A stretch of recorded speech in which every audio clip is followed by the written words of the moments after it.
Fly with caution.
Hey, welcome everyone.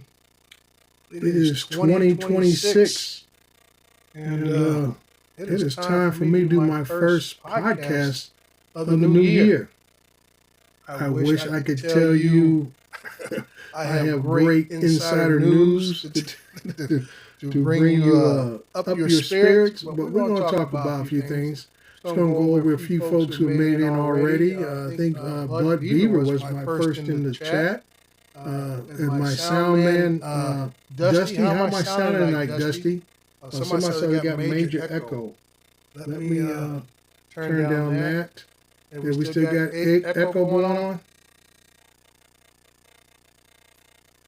Okay. Let's see how we're doing. We still got echo? Let me know in the chat, see if we still got an echo going on. We don't want any echo. That's for sure. Still there. Okay. Interesting. Why am I getting an echo? Let me see here. Let me know when the echo goes away. If we still got an echo, or did I go away? Still, but it says still got an echo. Let me turn down the mic a little bit. I don't understand why I got an echo going on here. Let me plug into the monitor system. Somebody says it's better. Let me see if I can hear it for myself. I hear a slight echo. Not much. Echo gone. Okay. It's better than nothing. All right, goodness. Who I had Blind Neil come in. Appreciate Blind Neil. Night Flight. I haven't seen you and nobody else's stream in a long time. We got Bob from Old Farts here. Bob has gone to a new time slot. I think he's doing every other week on Wednesdays at 4 p.m. Pacific Standard Time, a little later in the day for us here on the West Coast, and it's almost nighttime on the East Coast, and definitely bedtime overseas. But Old Farts is always welcome, and Bob does an excellent job as always, especially when he goes to CES and UAV events there in the Vegas area. So if you guys want to find out what's going on in the Vegas events that happen there, Bob would be the one to contact. And if you get smart and decide to want to go yourself, hang on to Bob's shirt tails, he can probably get you in. Bub, when isn't it happy hour for you? You guys missed it the other day. Bub went live being the local news reporter there over an accident in his town and everything. And that kind of leads me into my first little story of the day is what I have heard of late, that we're losing a few drone content creators and I guess reviewers. One of the most highly known ones that I'm aware of is Drone Supremacy. Been around for probably a better part of a decade. That he is no longer into drone content. He is refocusing his efforts in another, I guess, electronic gadget venue. So we've lost him. A couple other ones that have kind of shown up last minute and announced their departure. I believe there was a young kid. I listened to him a little bit when I first got started back in the late 20 teens, and it always amazed me. I think his name was Drone Emotion or something like that. He's a European reviewer. And as I watching some of these people, you learn that some of these folks are just creating content to create content. And I have to say, he was probably one of them. Never saw him fly a drone on any of his shows or reviews, I should say. He seemed to have, I guess, tried to pass on as if he had his finger on the pulse of the industry, but never really actually seen that individual fly a drone, never displayed a drone that he talked about.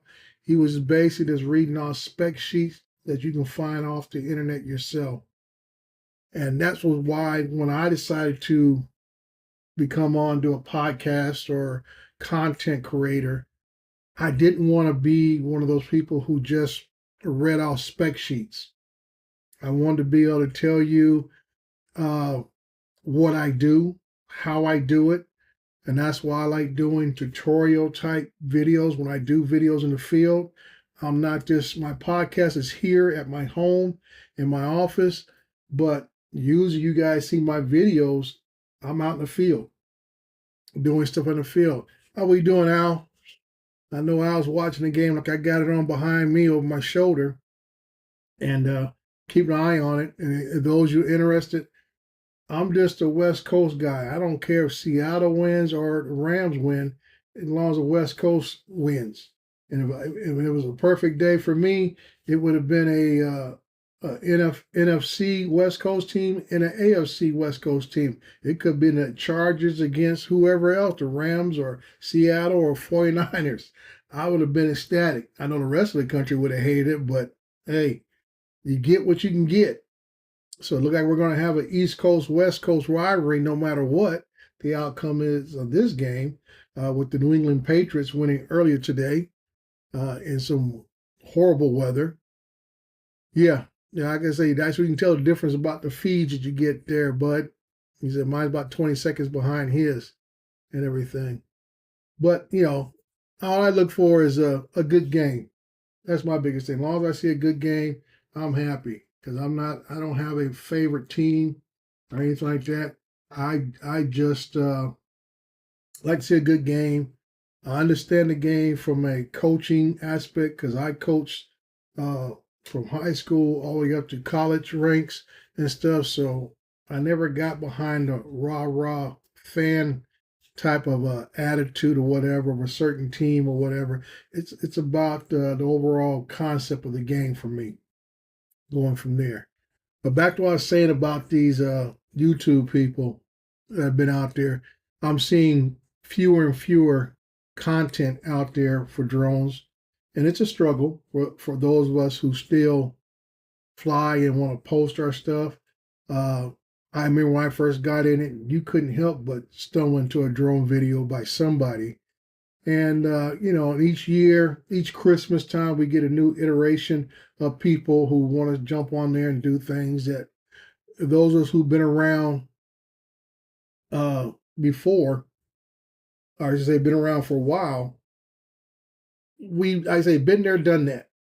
So when I see these guys talk about battery issues and other things that are going on, and I admit it, sometimes it gets under my skin, especially when I see it on Facebook and these guys get in these group chats and I hear the questions, and it's like you hear the same questions almost from the same time of year and everything else, and you just shake your head. And just like I tell a lot of these folks who swear up and down by the latest drones that they have. I guess the 4T and the 4E is the next big rah rah thing.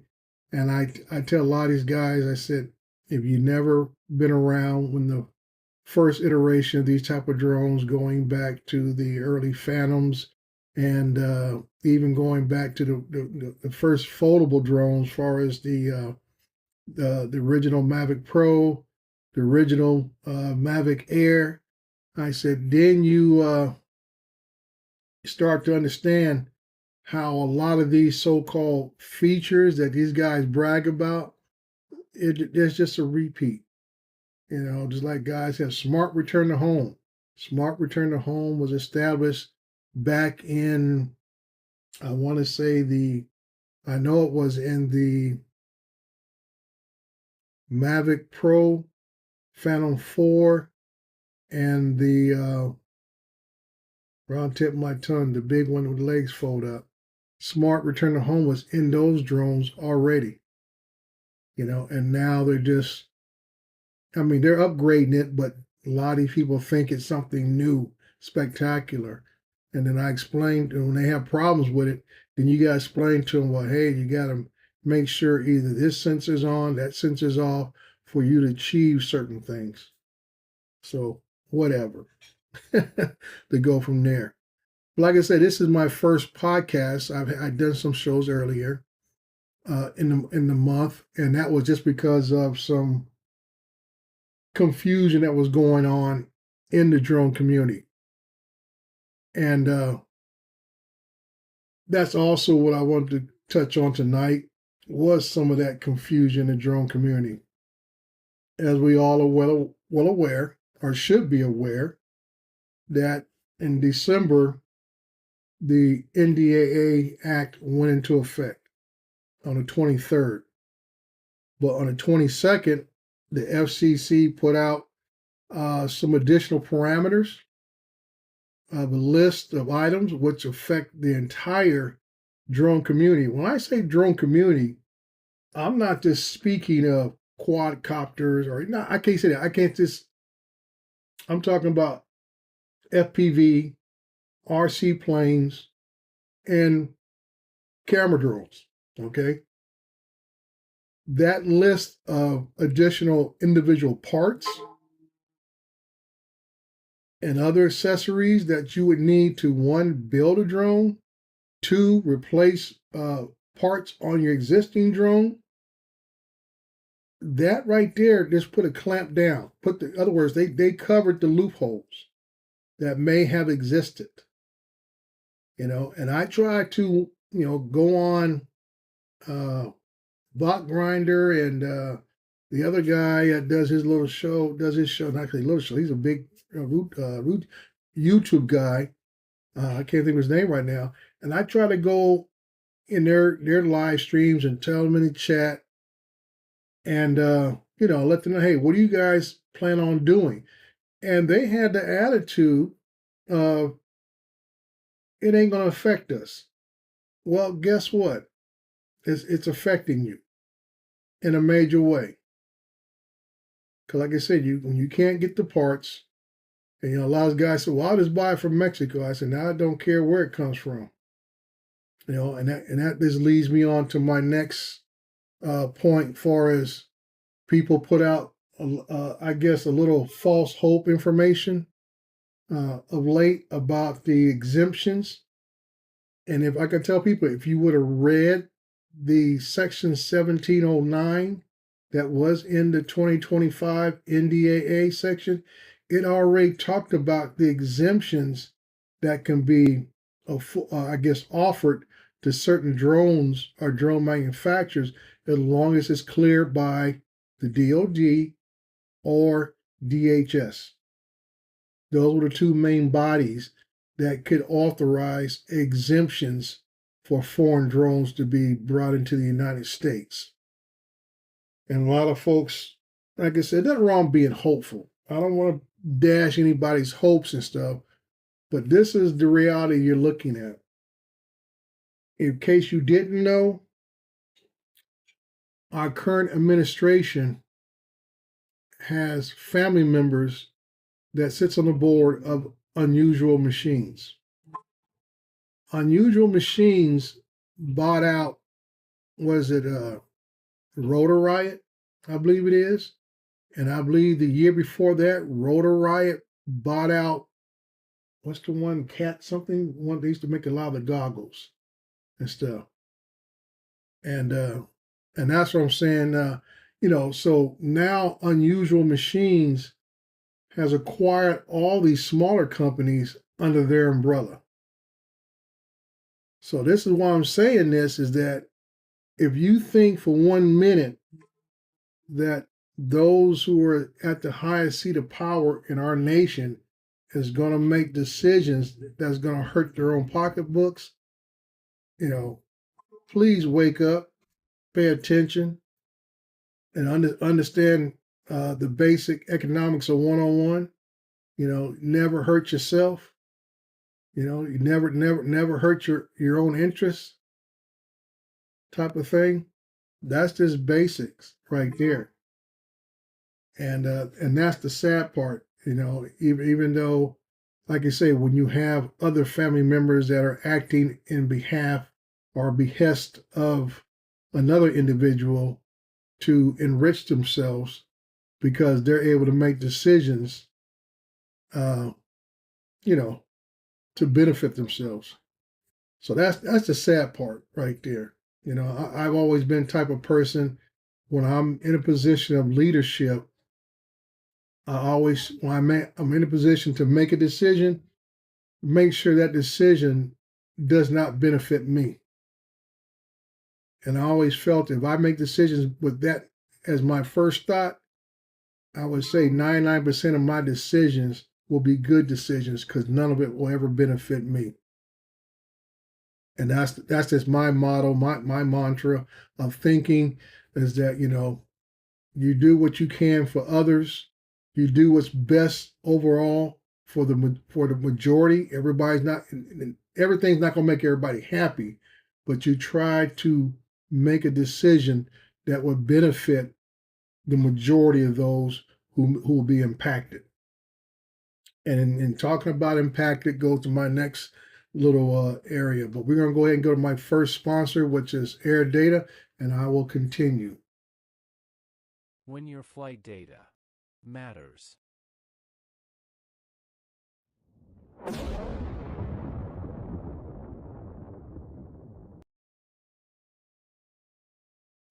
All right, we're back. So as I was talking about impacted, especially the last 2 to 3 months, when all of this became a reality for a lot of people, and I think for a lot of folks, this is the first time they have been impacted by a government decision that affects their lives. A lot of us go on about our day lives and, we're just toodaloo down the road and not really concerned because it has not directly impacted our lives on what we like, don't like, or whatever the case may be. For us, it's flying drones. And that's what I'm talking about now is that I see a lot of people posting, throwing a lot of shade at other companies. And I'll put it out there. Skydio was the big name that was thrown out there. Then later on, we find out Brink stepped up and says, hey, we were also involved in putting a wrench into the Chinese import thing. And I remember when people would ask me questions, say, Dre, what are you going to do? I said, I'll make a business decision and do what I have to do. My entire fleet is DJI. Okay. So that was the decision I made to buy DJI drones. Because when I first got into this, I was definitely on the fence of going with another company until I heard about DJI. Unique was one of the only names I heard about that made the level of drones that I would want to be using out in the field. And this is back in 2017 or so, and Unique was one of the big names at that time. I think I made a smart decision by going with DJI in the long run. I like I say, it's been good for me business wise. By going with them, they are the most requested drones in the industry. And when I say requested, it's not so much that a client will say, hey, I need you to fly the DJI, yada, yada, yada.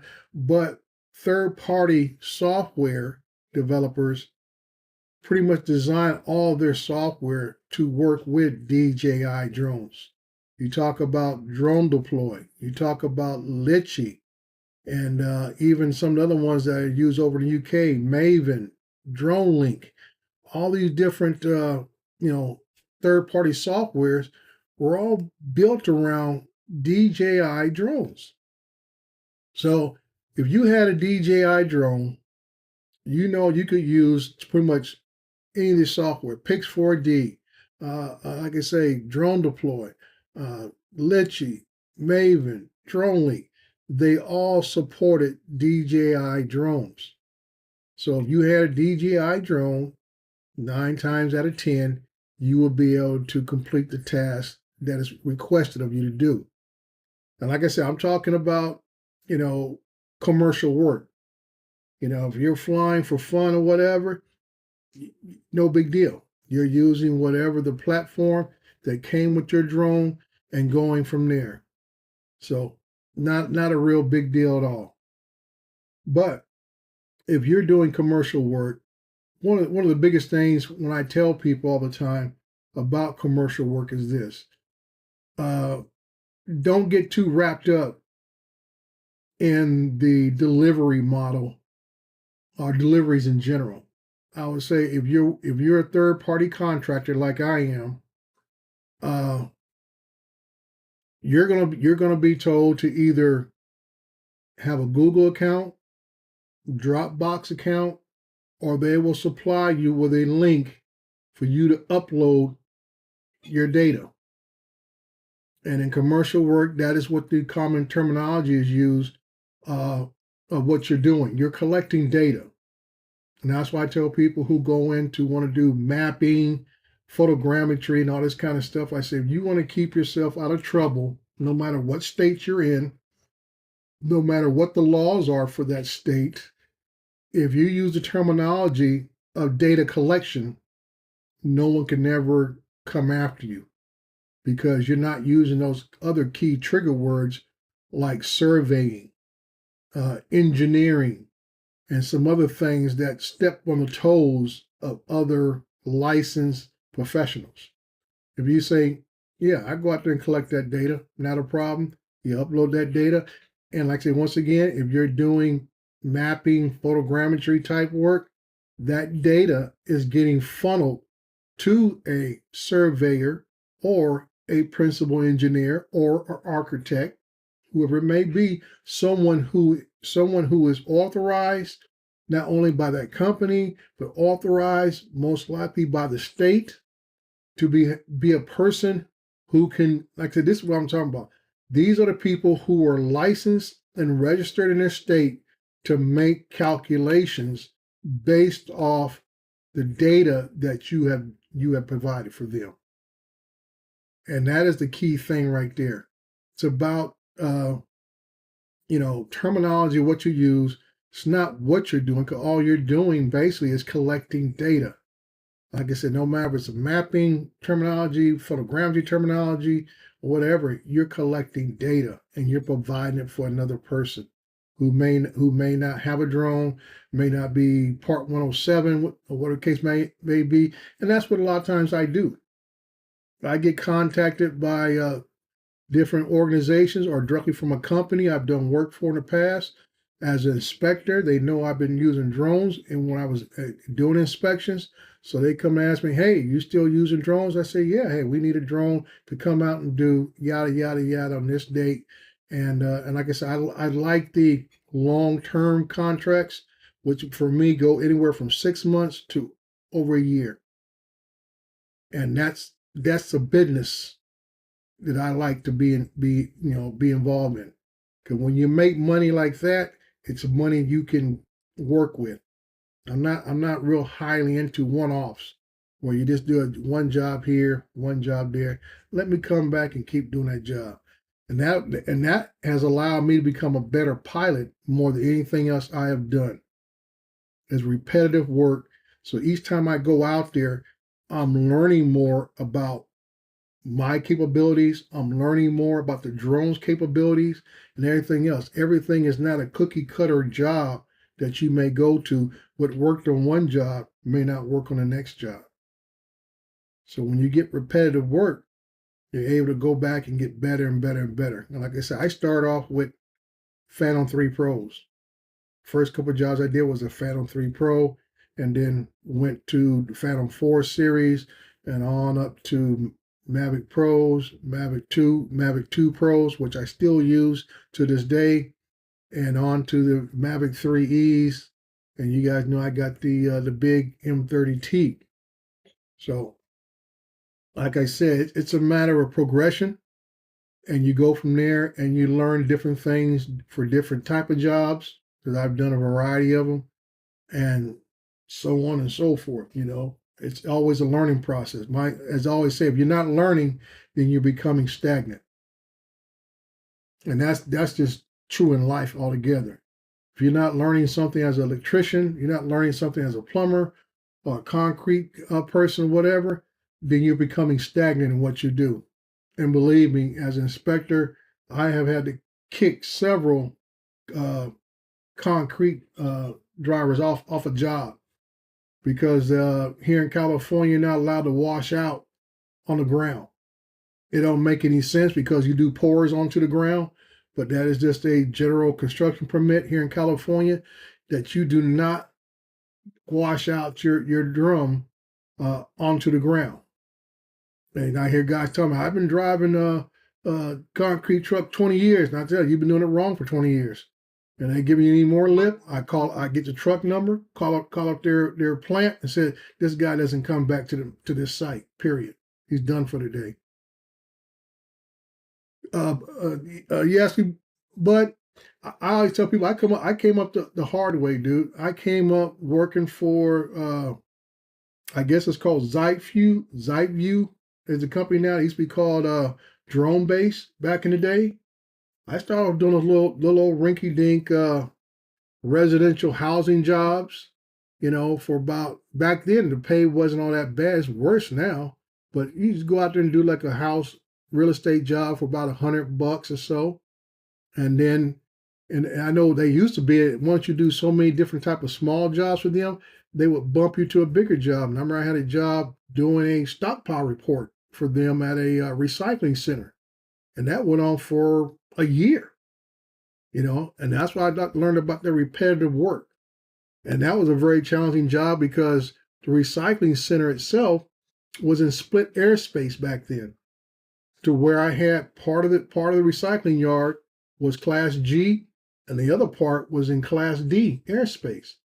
So I had to learn how to do back then. You had to get the Lank approved before Lance even came out. Lance, we want to call it, before that even came out, you had to get permission from the FAA. Once you got your authorization, I had to submit it to DJI back then, and they would unlock the drone to be able to fly in that Class D airspace.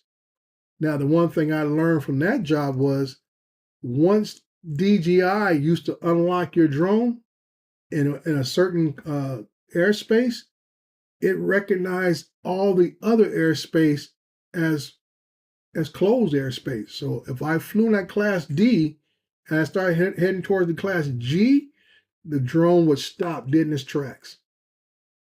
Stop dead in its tracks, as if I was going back into a classified area, controlled area of space.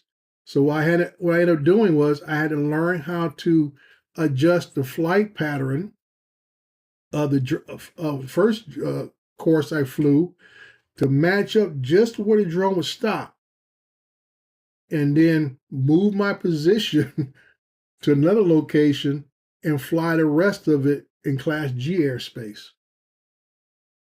So that's how I had to learn to do that. And like I said, it worked out for me.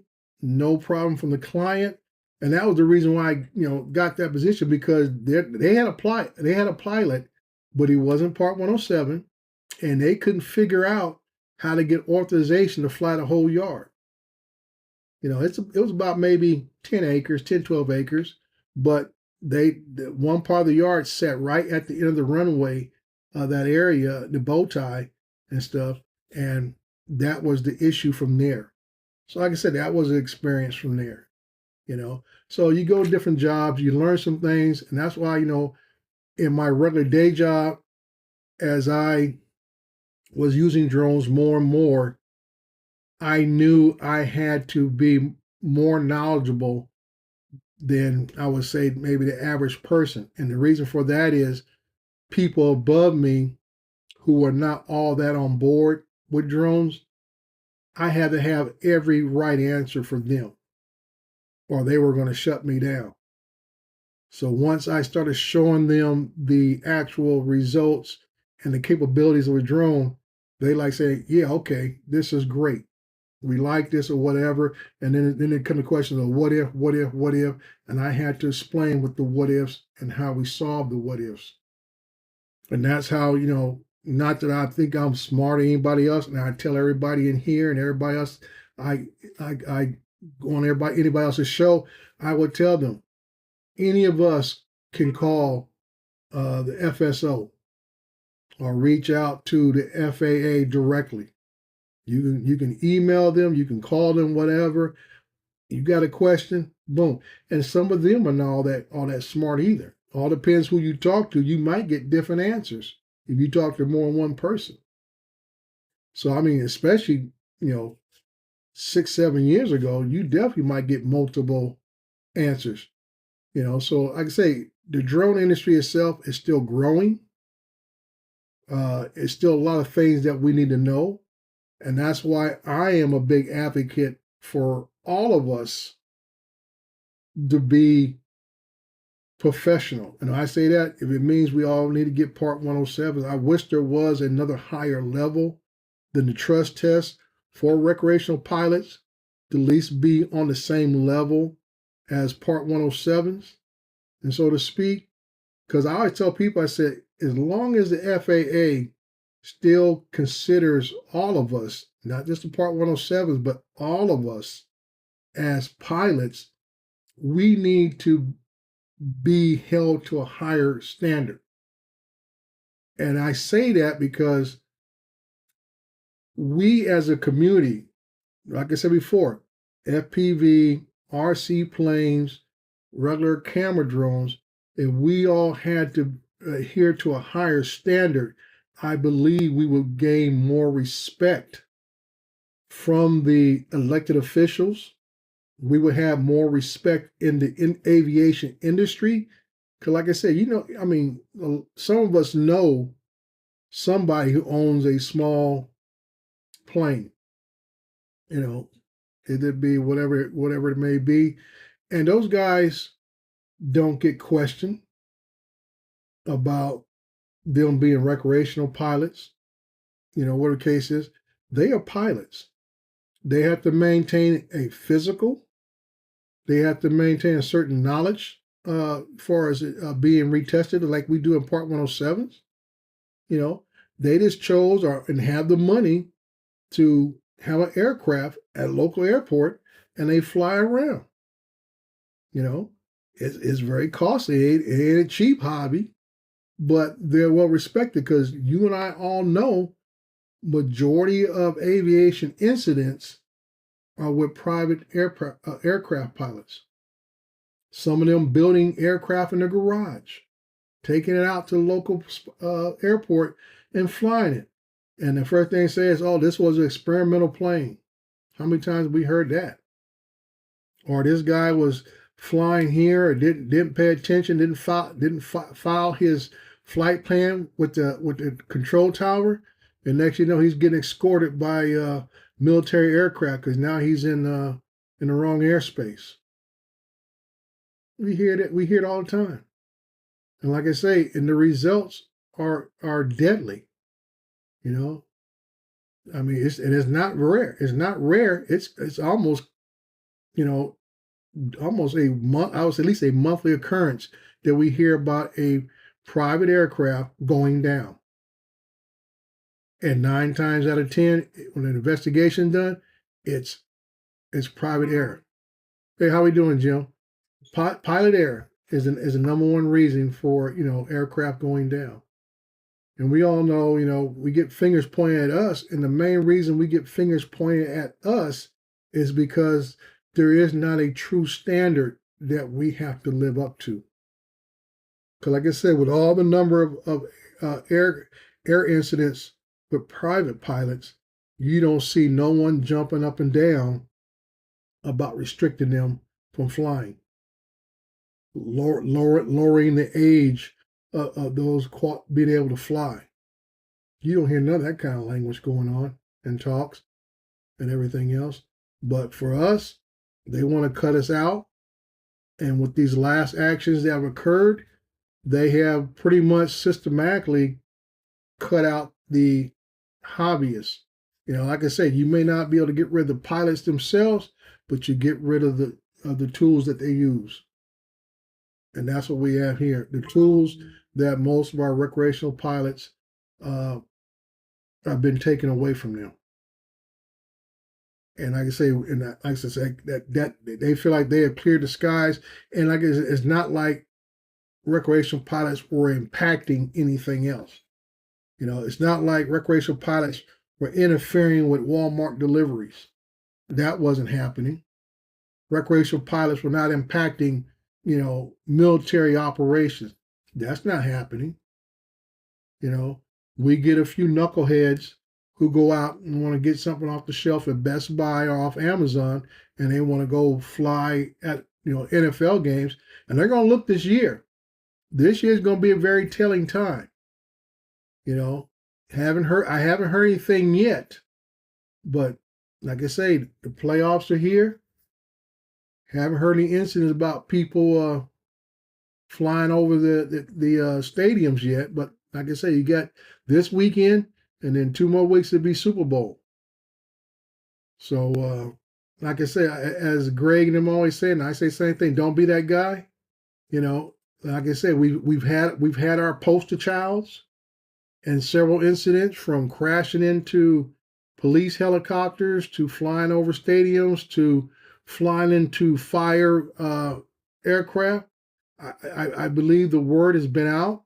They have made some examples of individuals, but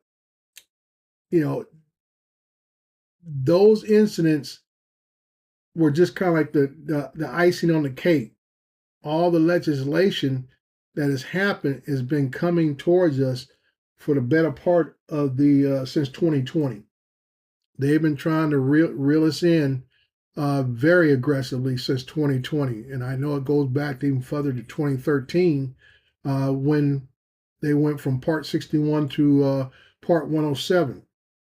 So there's always been an effort to want to reel us in and control the airspace, control our ability to fly, and everything else. But since 2020, there's been a major push to alter the supply lines and everything else of what we fly. And like I said, you get rid of the tools because, we all admit it, same thing. If it be a DJI or Autel or even the Uniques that I was interested in and some of the other brands, they simply made a better product, period. Better product. And with that, if you guys are interested in trying to buy a Blue UAS drone, this company here, Ascent,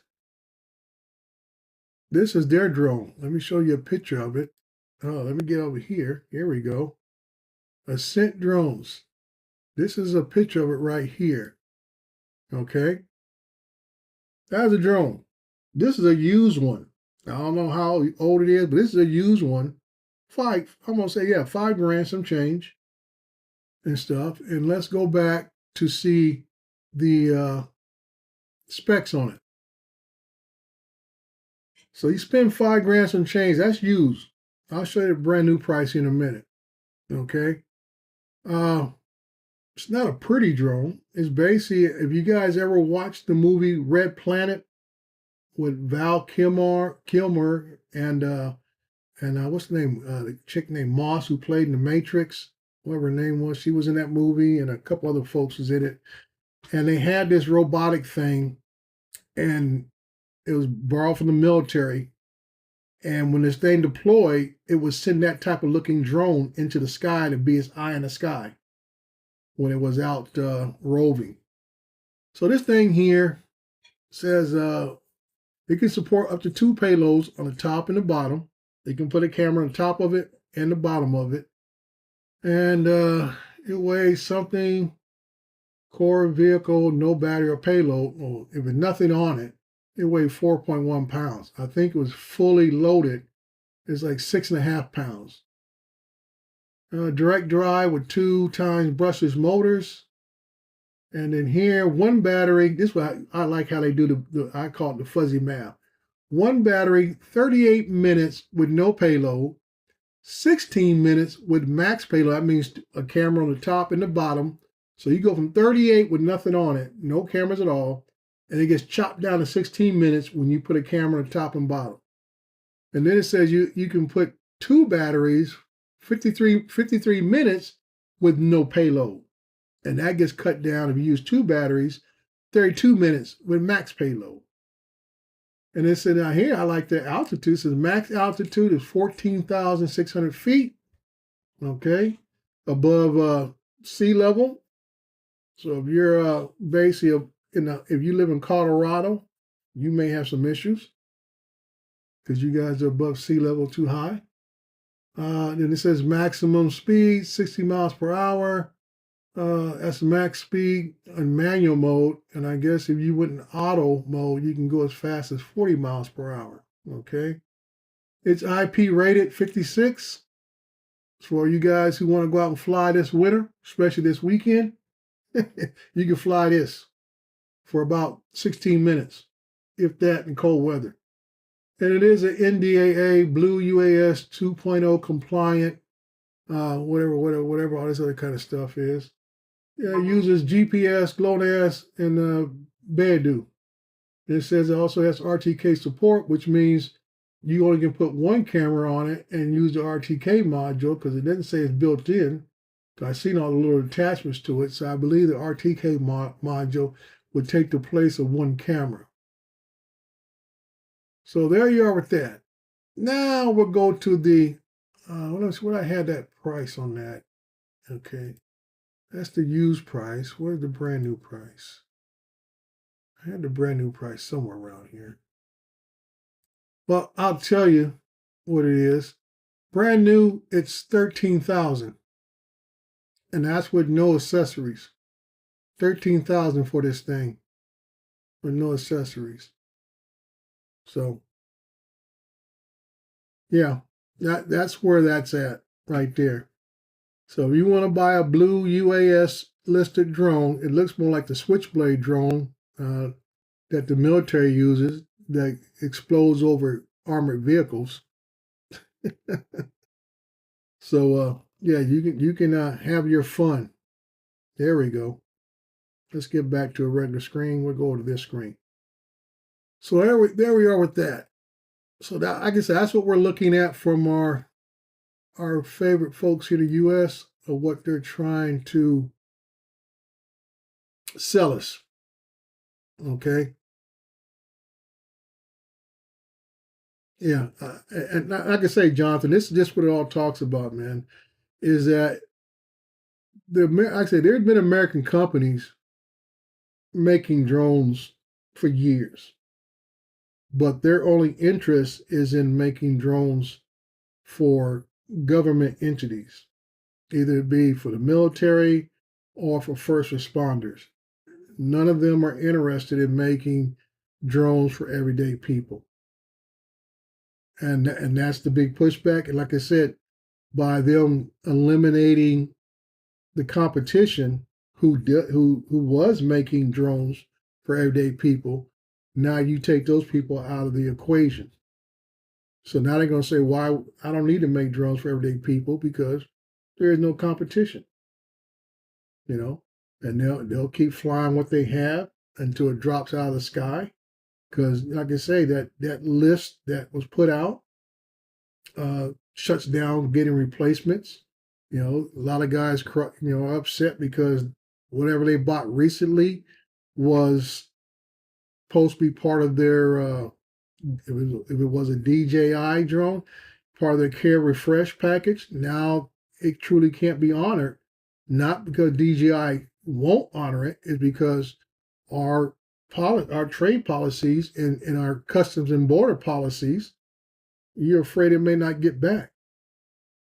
And I know in the last several years, if you had a drone that was maybe a couple of years old, that was nearing production end of life, they would simply just send you another one, you know, because I've done that with a Mavic 2 Pro. They just sent me another one. They didn't even worry about trying to fix it. They just sent me another one. Now, I remember when the days when I had to get a Phantom fixed, I got my Phantom back. But, as a lot of drones got to end of life, they just sent you another one they had on the shelf and went from there. Now, talking about the FCC, here we go with the list. I say not list, but information. And this one came out earlier this month, basically last week or so, about the list. And that's why I was telling you earlier about how the DOD and DHS always had that, as I say, no pun intended, that trump card up their sleeve. This is what that explains right here. Is that long as it had, let me see the key phrase here. A lot of it's a bunch of mobile jumble, but it talks about them approving. But one thing I want to hit this right away while I'm on this page, because people are talking about being able to update their current drones. And they talk right here in this sentence right here, the waiver will be in effect until January 1st, 2027 to allow the FCC the opportunity to consider the application of the Commission's October 2025 Class 1 permissive change rule revisions to the new covered list update. The limited duration of this waiver also reduces potential harm to the public interest.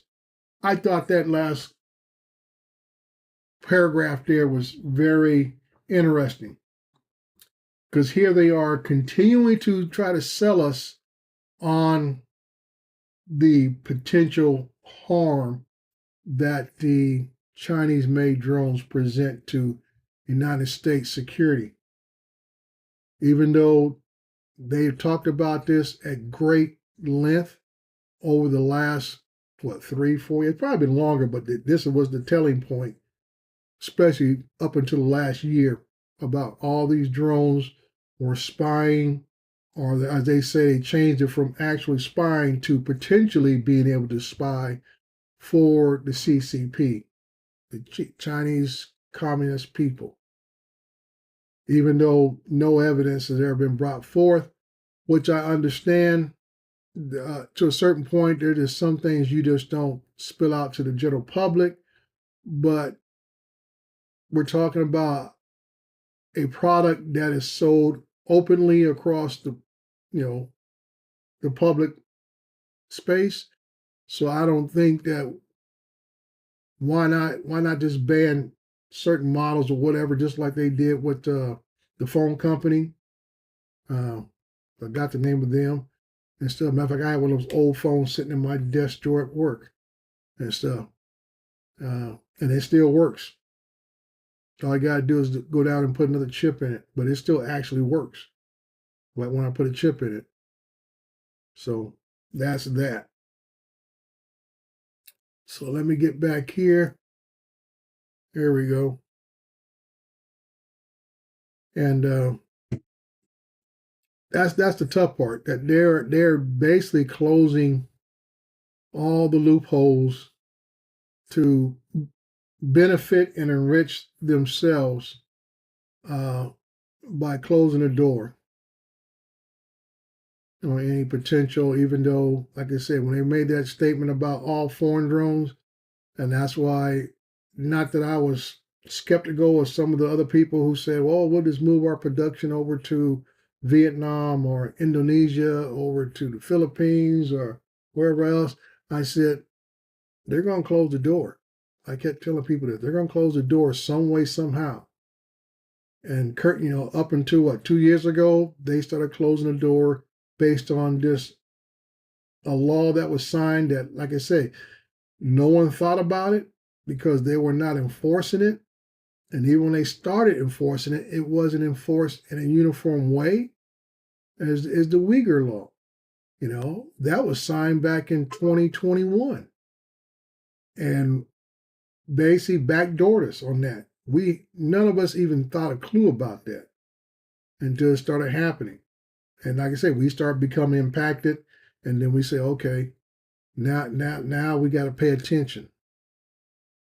Now we have to pay attention. Let's take a quick break right quick here with my second advertisement, and I'll be right back.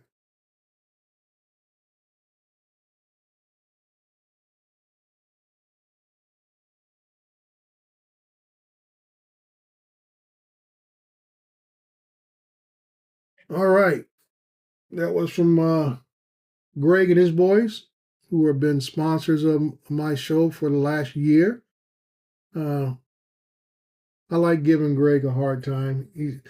I could tell he's not comfortable with it, but that's why I enjoy it so much. Because he's not comfortable with it from there. So, I say, how long has I been running my mouth for? At least a good, let me see here, probably almost an hour. Not that long, barely half an hour, 17 minutes. I thought I'd be going longer than that. That's what time it is. Okay, yeah, almost an hour. Fine, 54 minutes. So we're going to keep going here for a couple more minutes, and I'm going to cut everybody loose. I see Johnny's gotten to the house. Everybody give Johnny a golf clap for taking his recurrent exam that you actually can't fail. But we'll give him a golf clap for that. I'll just kind of enthused that he was so bored with this winter storm keeping him locked in the house that he wanted to go take it 4 months earlier, which means he cut his time off by 4 months. That's why I sent a message to Johnny and said, I want to see the same enthusiasm when your next prostate exam has to come up. Go in early and get it done. So, yeah. So that's why I tell everybody, just fly what you got. Nothing's stopping you right now. There is nothing I believe is coming down the pipe that's going to stop us right now doing what we do. I think, in a way, the pattern and the new legislation that has been coming out and the patterns of all these different restrictions that have been added on to it will make us better pilots, will make us more responsible pilots, because now there's the additional fear of, if I break it, I can't get it fixed. So I don't think we're going to be doing the, as they say, unnecessary risk that some like to take. I think, like I say, we'll become more responsible in what we do, and I've always advocated for that. Be responsible pilots. Don't make the unnecessary necessary.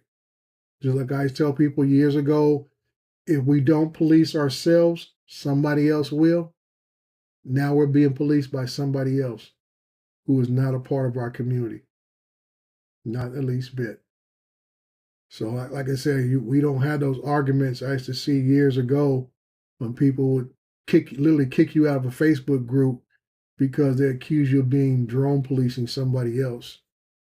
And I hope those same people understand why some of us have that type of attitude, because it has solidified all the fear mongering that was coming from those who were just doing it for political reasons, and they would cite these type of incidents that some would engage in to be the catalyst to put that kind of fear in the general public. You know, drones are being used more and more every day, and just about most of our infrastructure industries, our first responders, and so forth, our military assets. We have military interceptors now that basically are drones. You know, and those you remember the movie with Jessica Biel and Josh, can his name, and Jamie Foxx, where they had Stealth was the name of the movie, where they were accompanied by a drone that went rogue, but that was the foretelling of what drones could do. And see, and people don't realize, that was a movie Hollywood almost a decade ago. Might have been actually a decade ago.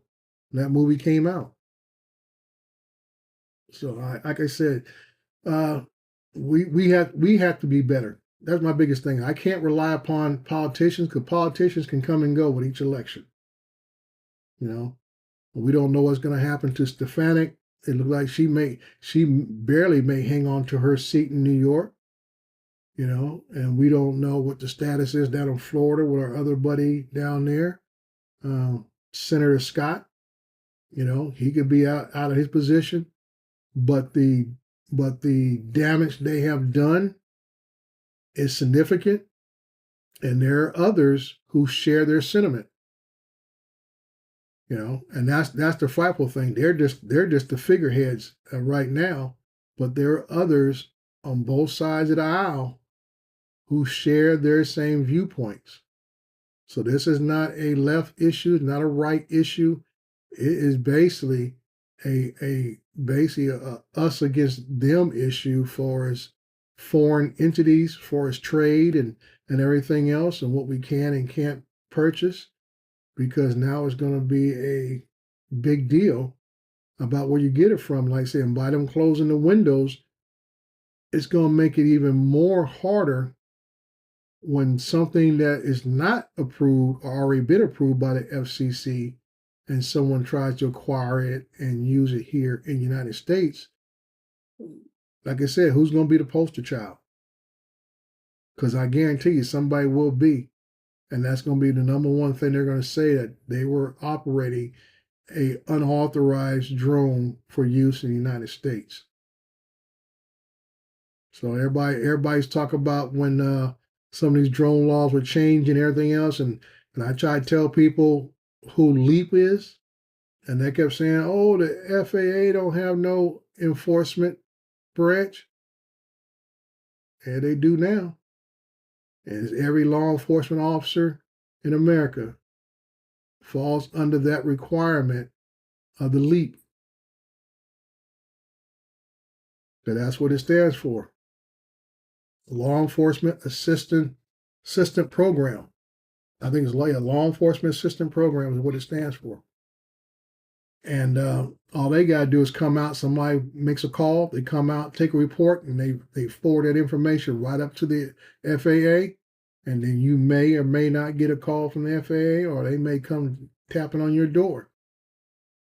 So, like I said, that's going to be the next issue. Who's going to be that poster boy or girl who's going to get caught flying a drone that is not approved by the FCC? So I have put enough on your minds for the night. As I always say, hang on, enjoy the ride of life, man. I'm at a stage in my life where I may not fly as much as I like to. It's not because of what's going on in the drone community, is that my parents are needing my time more often. I spent the whole weekend with them. I just came home a couple hours ago, and that's where my focus is going to be at probably for the next year or two for sure, is watching over my parents as they continue to age. And my mother is bed stricken right now, so that's a big toll for me to handle. And my dad, who's be turning 95 in March. So yeah, I got a little bit on my plate. So I guess I appreciate you guys. I always listen into a lot of the shows. I may not jump in the chat, but I am listening to what's going on, and I appreciate you guys very, very much. I will talk to you later.